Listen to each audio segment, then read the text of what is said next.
Sir, ಈಗ Kogilu layout ಅಕ್ರಮದ ಅಂತ ಸರ್ಕಾರ ಒಪ್ಕೊಂಡಿತ್ತು. ಈಗ ನಾಳೆ ಅವ್ರಿಗೆ ಎಲ್ಲರಿಗೂ ಮನೆ ಕೊಡ್ತೀವಿ ಅಂತ ಜಮೀರ್ ಅಹಮದ್ ಅವರು ಹೇಳ್ತಿದ್ದಾರೆ. ಸರ್, ಸರ್ಕಾರ ಅಕ್ರಮ ಅಂದ್ರೂ ಕೂಡ ಅವ್ರನ್ನ ಸಕ್ರಮ ಮಾಡಕ್ಕೆ ಹೊರಟಿದ್ದಾರೆ. ನೋಡಿ, ಇದು ಕರ್ನಾಟಕದಲ್ಲಿ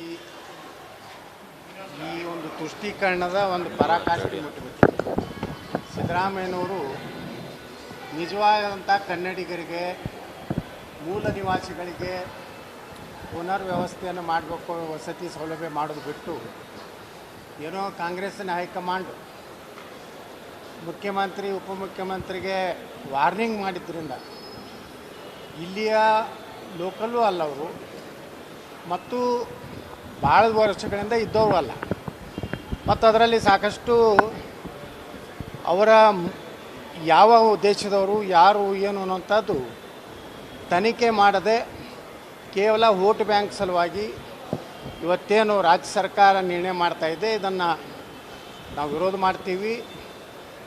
ರಾಜ್ಯದಲ್ಲಿ ನುಸುಳುಕೋರು ಯಾರಿದ್ದಾರೆ, ಬಾಂಗ್ಲಾದೇಶಿಯರು ಯಾರಿದ್ದಾರೆ, ರೋಹಿಂಗ್ಯಾಗಳು ಯಾರಿದ್ದಾರೆ, ಅವರೆಲ್ಲ ಸಂಪೂರ್ಣ ತನಿಖೆಗೊಳಪಡಿಸಿ ಪುನರ್ವಸತಿ ವ್ಯವಸ್ಥೆ ಕಲ್ಪಿಸಬೇಕು ವಿನಃ ಹಲವಾರು ದಶಕಗಳಿಂದ ಉತ್ತರ ಕರ್ನಾಟಕದ ಜನ ಇಲ್ಲಿ ಕೂಲಿ ನಾಲಿಗಳಿಗೆ ಬಂದಂಥವರು, ತಮ್ಮ ಜೀವನೋಪಾಯಕ್ಕಾಗಿ ಬೆಂಗಳೂರನ್ನು ನಂಬಿದಂಥ ಜನರಿಗೆ ಪುನರ್ವಸತಿಗೆ ಸೌಲಭ್ಯ ಕಲ್ಪಿಸೋದು ಬಿಟ್ಟು ಕೇವಲ ಕಾಂಗ್ರೆಸ್ಸಿನ ಹೈಕಮಾಂಡಿಗೆ ತಲೆಬಾಗಿ ಕನ್ನಡಿಗರಿಗೆ ಅಪಮಾನ ಮಾಡೋ ರೀತಿಯಲ್ಲಿ ಏನು ಮಾಡ್ತಾ ಇದ್ದಾರೆ. ಇದನ್ನು ನಾವು ತೀವ್ರವಾಗಿ ಖಂಡಿಸ್ತೀವಿ.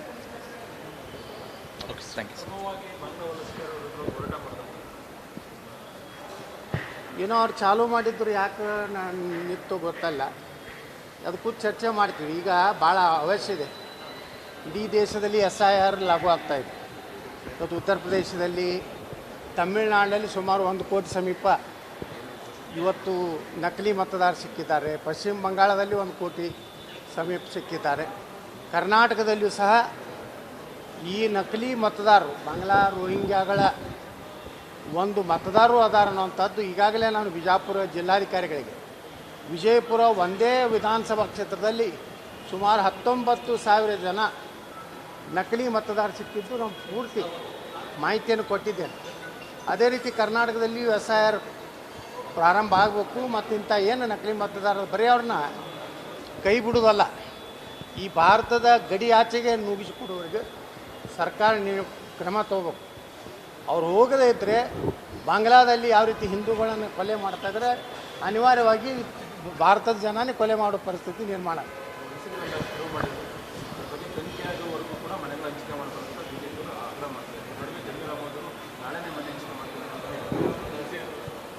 ನೋಡಿ, ಅವರು ಬಹುಶಃ ಜಮೀರ್ ಅಹಮದ್ ಅಷ್ಟು ಹೇಳ್ತಾ ಇದ್ದಾರೆ ಅಂದರೆ ಅವರೆಲ್ಲ ಮುಸ್ಲಿಮರದಾರ ಅಂತ ಹೇಳ್ತಿರ್ತಾರೆ. ಅವರಿಗೆ ದೇಶ ರಾಜ್ಯ ಬೇಕಾಗಿಲ್ಲ, ತಮ್ಮ ಜನಸಂಖ್ಯೆ ಹೆಚ್ಚಾಗಬೇಕು, ತಮ್ಮ ಮತದಾರ ಹೆಚ್ಚಾಗಬೇಕು, ಈ ದೇಶವನ್ನು ಆದಷ್ಟು ಬೇಗನೆ ಇಸ್ಲಾಮೀಕರಣ ಮಾಡಬೇಕು ಅಂತ ಟಾರ್ಗೆಟ್ ಬಿಟ್ಟರೆ ಜಮೀರ್ ಅಹಮದ್ ಖಾನ್ ಅಂತವ್ರ ತಲೆಯಲ್ಲಿ ಏನೂ ಇರುವುದಿಲ್ಲ. ಅದಕ್ಕೆ ದುರ್ದೈವ ಅಂದರೆ ಸಿದ್ದರಾಮಯ್ಯನಂಥವ್ರು ಜಾತ್ಯತೀತ ಅನ್ನುವಂಥ ಒಂದು ಹೆಸರಿನಿಂದ ಕೇವಲ ಮುಸ್ಲಿಂ ತುಷ್ಟೀಕರಣ ಮಾಡೋದು ಬಿಟ್ಟರೆ ಸಿದ್ದರಾಮಯ್ಯನವರಿಗೆ ಮತ್ತೊಂದು ಜನಾಂಗದ ಸಮಸ್ಯೆನೂ ಗೊತ್ತಿಲ್ಲ, ಕಷ್ಟನೂ ಗೊತ್ತಿಲ್ಲ. ಅದರಲ್ಲೇ ತೊಡಗಿದ್ರಿಂದ ಇಂಥ ನಿರ್ಣಯಗಳು ಇವತ್ತು ಆಗ್ತವೆ. ಏನು ನೋಡ್ಬೇಕು ಏನೇನಾಗ್ತದೆ. 2026 ಯಾರಿಗೆ ಶುಭ ಸುದ್ದಿ ಆಗ್ತೈತೋ, ಯಾರಿಗೆ ಅಶುಭ ಸುದ್ದಿ ಆಗ್ತೈತೋ, ಯಾರು ಮನೆಗೆ ಹೋಗ್ತಾರೋ, ಯಾರು ಮ್ಯಾಗ ಹೋಗ್ತಾರೋ, ಯಾರು ಮ್ಯಾಗ ಹೋಗ್ಬಿಡ್ತಾರೋ ಗೊತ್ತಿಲ್ಲ. ಮರಳಿ ಗೂಡಿಗೆ ಏನಾದ್ರು ಬರ್ತೀರಾ ಸರ್? ಸರ್, 2026 ಗೂಡಿಗೆ ಏನಾದ್ರು ಬರ್ತೀರಾ? 2026 ಮತ್ತೆ ಮರಳಿ ಗೂಡಿಗೆ ಏನು ನೋಡ್ಬೇಕ್ರಿ, ಒಳ್ಳೇದು ಆಗಬೇಕಂತೈತಿ.